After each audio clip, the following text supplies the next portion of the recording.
Maintenant, nous passons au test du driver Srixon Z355, encore une petite nouveauté. Il a l'air joli. On va voir ce que ça donne en tapant dedans.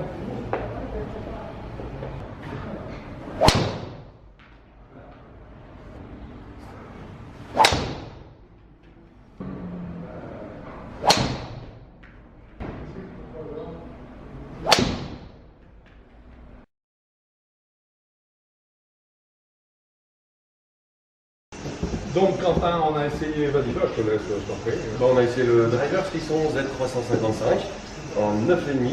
Ouais. Assez surprenant. Surprenant déjà quand on le prend, parce qu'en fait on a l'impression d'avoir un manche Lady, on peut le dire. Alors qu'on a un beau stiff, Voilà. on a un très beau stiff. Voilà. Parce que le manche en fait n'a pas beaucoup de calibre, on a l'impression qu'il plie, qu'il est très. Il se tord très il se facilement. tord, mais en fait il répond très bien, comme un manche stiff. Comme un manche stiff drive. Le seul truc, c'est que ça envoie quand même les balles très hautes. Alors ça c'est lié à la déformation Voilà. du manche. C'est le manche qui est comme ça, c'est un Il se stock shaft. déforme, il augmente la verticalité de l'angle d'attaque et on le sait, ça produit systématiquement une balle. Voilà. Après, moi, je suis pas fan des balles hautes. Comme Après, c'est une habitude, c'est une préférence. Mais ça veut dire surtout qu'en fait c'est un club qui correspondait à quelle gamme de joueurs? C'est plutôt à des joueurs au-delà de 15. À moins de mettre un shaft particulier, Ouais. mais c'est plus chez des joueurs au-delà de 15 parce que ça permet de faire voler la balle plus longtemps, d'avoir une meilleure portée. On est d'accord. Après, les joueurs en dessous de 15, j'ai pas le problème de portée, c'est le problème de plus ça va haut, plus ça prend vent, donc ça pose des petits soucis.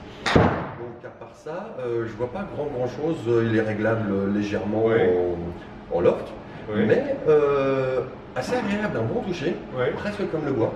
Bon, la tête est plus grosse, donc un peu plus atténuée. Et est-ce que tu n'as pas eu, comme moi, l'impression que la tête était quand même un petit peu lourde?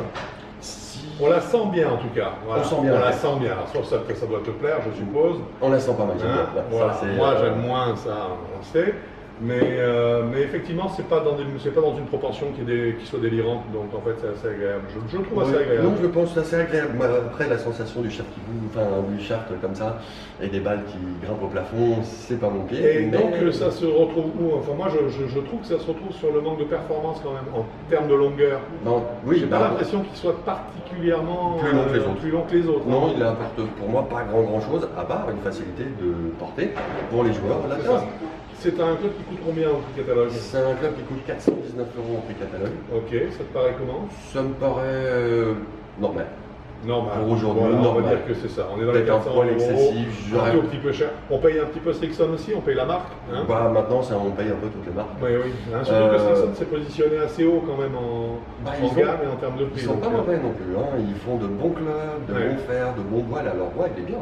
J'aime beaucoup. Une vraie recherche technologique. Je les trouve quand même, mais je suis pas mécontent du tout de Srixon. Il y a d'autres séries qui me plaisent pas, qui je pense ont fait des choix un peu bizarres. Mais là, je suis pas content. Je les trouve bien. Un bon driver. Ouais, un bon driver qui passe bien. Merci Quentin. Je t'en prie, merci à toi.